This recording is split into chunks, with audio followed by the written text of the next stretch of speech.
Good morning dear student, I am your science teacher and dear student today in class 4th we study our science book. Dear student, हमने क्या किया था last previous videos में हमने हमारा third chapter soil study किया था। इसके बारे में आपको मैं शॉर्ट में बता देती हूँ क्या होता है। सोइल जो होता है हमारी अर्थ जो कवर्ड होती है किससे, सोइल और वाटर से कवर्ड होती है। और सोइल के हमने कितने पार्ट्स पढ़े थे, यानी 3 लेयर्स हमने सोइल की पढ़ी, टॉप सोइल, सब सोइल और बेड रॉक्स। टॉप सोइल में क्या होता है, सबसे ज़्यादा ह्यूमस होता है जो क्रॉप्स के लिए बेस्ट होता है। सेकंड था सब सोइल। सब सोइल के अंदर टॉप सोइल के कंपैरिजन में कम ह्यूमस होता है लेकिन फिर भी ये क्रॉप्स के लिए अच्छे होते हैं। और बेड रॉक जो होती है इसमें के अंदर चट्टानें पाई जाती हैं। उसके बाद में हमने पढ़ा था और फर्टिलाइजर्स।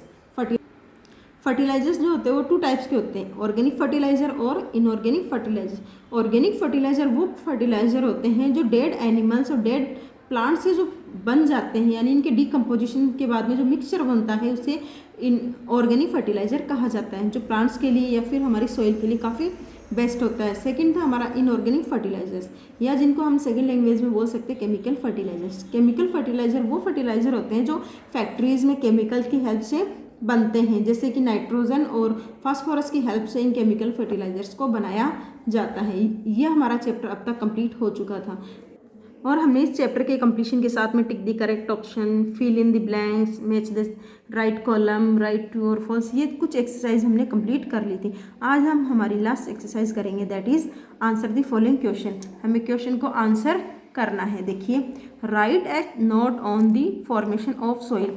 सोइल का फॉर्मेशन कैसे होता है, सोइल कैसे बनती है, इसके ऊपर हमें शॉर्ट नोट लिखना है। तो बच्चों इनके क्वेश्चन हम क्या करेंगे, एक नोटबुक में राइट डाउन किया हुआ है उसी को हम स्टडी करेंगे। देखिए, soil is formed over a long period of time by the weathering of rocks. Soil कैसे बनती है, सोइल का फॉर्मेशन एक लंबा पीरियड निकल जाता है जिसमें क्या होता है, चट्टानें जो है वो अर्थ के नीचे होती है और जब मौसम बनता है, यानी वीदरिंग का मतलब होता है जब मौसमी हलचल के कारण क्या है, बड़ी बड़ी चट्टानें वो छोटे छोटे टुकड़ों में टूट जाती है और काफ़ी हजारों साल तक वो उसी सिचुएशन में रहती है और उसके बाद में सोइल का क्या होता है, फॉर्मेशन होता है। नेक्स्ट है डिफाइन वेदरिंग। हमें डिफाइन करना वेदरिंग को। वेदरिंग क्या होता है, मौसम का हलचल जो होता है उसको वेदरिंग कहा जाता है। देखिए, weathering is the process in which large pieces of rocks are broken down into smaller and smaller pieces due to the heat of the sun, rain, wind and other changes in the weather. Weathering क्या होती है, weathering ऐसी process होती है जिसके अंदर बड़े बड़े चट्टानों के टुकड़े छोटे छोटे भागों में और छोटे छोटे भागों में टूट जाते हैं। रीज़न क्या है, रीज़न ये है सूर्य की गर्मी की वजह से, बारिश की वजह से और हवा के दबाव के कारण और भी बाकी जो मौसमी चेंजेस है उनके कारण बड़ी बड़ी चट्टानों के टुकड़े छोटे छोटे भागों में टूट जाते हैं और इसे ही क्या कहा जाता है, इसे वेदरिंग कहा जाता है। और वेदरिंग की प्रोसेस से ही नेक्स्ट क्या बनती है, सोइल का फॉर्मेशन होता है। आगे है right A short note on the layer of soil.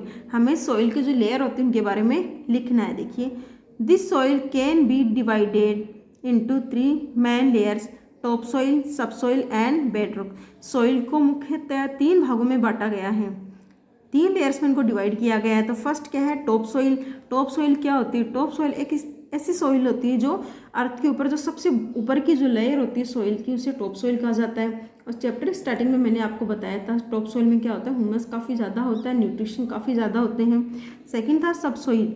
Sub soil क्या होता है, सब सोइल टॉप सोइल के जस्ट नीचे की जो सोइल होती है, नीचे की जो लेयर होती है उसको सब सोइल कहा जाता है और इसमें भी क्या पाए जाते हैं, न्यूट्रिशन अच्छे खासे पाए जाते हैं। लास्ट लेयर जो होती है वो क्या होती है, बेड रॉक्स, जिसके अंदर चट्टानों के बड़े बड़े टुकड़े पाए जाते हैं।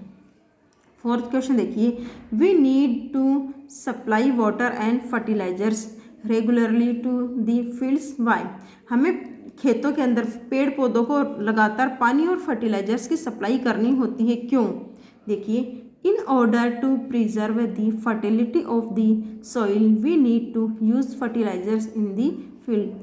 हमें फर्टिलाइजर्स और वाटर की ज़रूरत क्यों होती है, यानी पेड़ पौधों को फर्टिलाइजर और वाटर जो है वो रेगुलर देना क्यों ज़रूरी है, क्योंकि यदि हम इन्हें रेगुलरली फर्टिलाइज़र और वाटर सप्लाई करते हैं तो इससे सोइल की फर्टिलिटी, उपजाऊपन बना रहता है। और अच्छे से आप जानते हो जब सोइल फर्टाइल होगी तो वहाँ जो क्रॉप्स उगाई जानी है वो भी काफ़ी अच्छी मात्रा में प्रोडक्शन देती है। इसीलिए हमें रेगुलरली फर्टिलाइजर्स और वाटर का यूज़ करना ज़रूरी होता है। आगे देखिए, what are chemical fertilizers, how are they useful. Chemical fertilizers क्या होते हैं और उनका क्या यूज़ होता है। देखिए, chemical fertilizers are artificially manufactured in factories, they are use to increase the fertility of soil. Chemical fertilizer ऐसे फर्टिलाइजर होते हैं जो फैक्ट्रीज के अंदर आर्टिफिशियल कृत्रिम रूप से बनाए जाते हैं, यानी ये नेचुरली नहीं होते, इनको फैक्ट्रीज में केमिकल की हेल्प से बनाते हैं, तो इनको क्या कहा जाता है, केमिकल फर्टिलाइजर कहा जाता है। और ये क्या करते हैं, ये सॉइल की जो फर्टिलिटी उसको बढ़ाने के लिए, सेकेंड मोर थिंग, जो प्लांट्स होते हैं उनकी प्रोडक्शन बढ़ाने के लिए यूज़ किए जाते हैं। आगे है, What are the harmful effect of using chemical fertilizers? Chemical fertilizers का हार्मफुल इफेक्ट क्या है। यदि हम केमिकल फर्टिलाइजर यूज़ करते हैं तो इनके हार्मफुल इफेक्ट क्या होते हैं। देखिए, excessive use of chemical fertilizer can cause crop production to decrease. यदि हम केमिकल फर्टिलाइजर्स का ज़्यादा यूज़ करते हैं, ज़्यादा फील्ड के अंदर केमिकल फर्टिलाइजर को यूज़ करते हैं, तो इससे फसल के उत्पादन को असर होता है, फसल का उत्पादन धीरे धीरे कम होने लग जाता है। और एक सिचुएशन ऐसी आती है जब सॉइल की फर्टिलिटी एकदम से ही नष्ट हो जाती है। आगे देखिए, तो ये तो अपने क्या थे क्वेश्चन आंसर, जो कितने थे 6 क्वेश्चन आंसर हमने कंप्लीट कर लिए। अब हमारी एफ एक्सरसाइज देखिए, unscramble the following with the help of clues given below. हमें कुछ क्लूज दिए गए हैं, उन क्लूज की हेल्प से जो हमारे वर्ड जो अनस्क्रैम्बल यानी अव्यवस्थित है उनको हमें अरेंज करना है और हमारे जो फिल इन द ब्लैंक्स उनको कंप्लीट करना है। तो फर्स्ट देखिए, फर्स्ट क्लू देखिए, bites of dead plants and animal that provides nutrition to growing plant. यानी कि एनिमल्स और प्लांट्स के जो मृत टुकड़े हैं वो क्या करवाते हैं, बढ़ने वाले जो पेड़ पौधे उनको न्यूट्रिशन प्रोवाइड करवाते हैं, तो उसे क्या कहा जाता है। देखिए, तो इसका क्लू हमें क्या मिला है, UHSUM। तो जो अपनी जो लेयर होती है सॉइल की, जो फर्स्ट लेयर होती है जिसके अंदर क्या पाया जाता है, मैंने अभी आपको चैप्टर जब स्टार्ट किया था तब बताया था कि टॉप सॉइल होती है उसके अंदर क्या पाया जाता है, हुमस पाया जाता है। हुमस क्या करता है, प्लांट्स को न्यूट्रिशन प्रोवाइड करवाता है। तो हमारी जो स्पेल है वो क्या बनी, हुमस। हुमस क्या करती है, हुमस न्यूट्रिशन प्रोवाइड करने का काम करती है। नेक्स्ट है, this layer of soil is made of tiny stones and pebbles.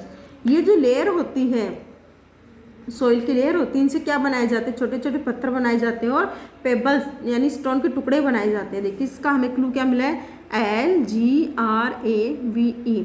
तो जब हमने लेयर्स ऑफ सॉइल पढ़ी थी, इसमें हमने सैंडी सॉइल, लूमी सॉइल, ये सब हमने पढ़ा था, तो हमारा एक टॉपिक भी आया था ग्रेवल। ग्रेवल क्या होता है, एक मिट्टी का ऐसा प्रकार होता है जिनसे छोटे छोटे जो आर्टिफिशियल स्टोन्स है वो बनाए जाते हैं, डेकोरेटिव स्टोन्स बनाए जाते हैं। आगे हैं, third, it leaves in this soil. Soil के अंदर पाए जाते हैं। अब देखिए क्या पाया जाता है सॉइल के अंदर, OEML, मोल। मोल पाए जाते हैं जो क्या होता है, जिन्हें हम छोटे छोटे जीव, केंचुआ जिसको हम कह सकते हैं, ये क्या करते हैं, सॉइल की फर्टिलिटी बढ़ाने में हेल्प करते हैं। इनका क्या किया जाता है, इनका कल्चर किया जाता है ताकि सॉइल की फर्टिलिटी को इंक्रीज किया जा सके। आगे है फोर्थ नंबर देखिए, आर्टिफिशियली मैन्युफैक्चर्ड फर्टिलाइजर्स, यानी कि ऐसे फर्टिलाइजर जो क्या किए जाते हैं, आर्टिफिशियली बनाए जाते हैं फैक्ट्रीज के अंदर। तो ये हमारा लास्ट जो क्वेश्चन था उसमें हमने पढ़ा था, जो फर्टिलाइजर फैक्ट्रीज में बनाए जाते हैं उनको क्या कहा जाता है, उनको केमिकल फर्टिलाइजर्स कहा जाता है। तो बच्चों ये आपका कंप्लीट हो चुका है अनस्क्रैम्बल वर्ड्स का। नेक्स्ट आप इन क्वेश्चन आंसर को एक बार वापस से देख लीजिए।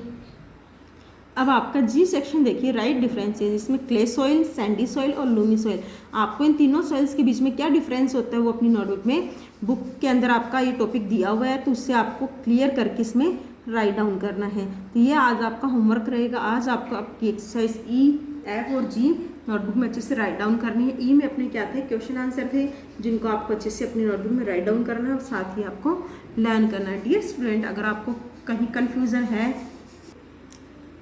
आपको इन क्वेश्चन आंसर को अपनी नोटबुक में राइट डाउन करना और लर्न करना है। मुझे उम्मीद है आपको ये वीडियो अच्छे से समझ में आ गया होगा। डियर स्टूडेंट, आपको क्या करना है, इस वीडियो को लाइक करना और शेयर करना है, और आपको अगर कहीं कन्फ्यूजन है तो आप कमेंट करके हमें पूछ सकते हैं। Dear student, have a nice day, thank you so much.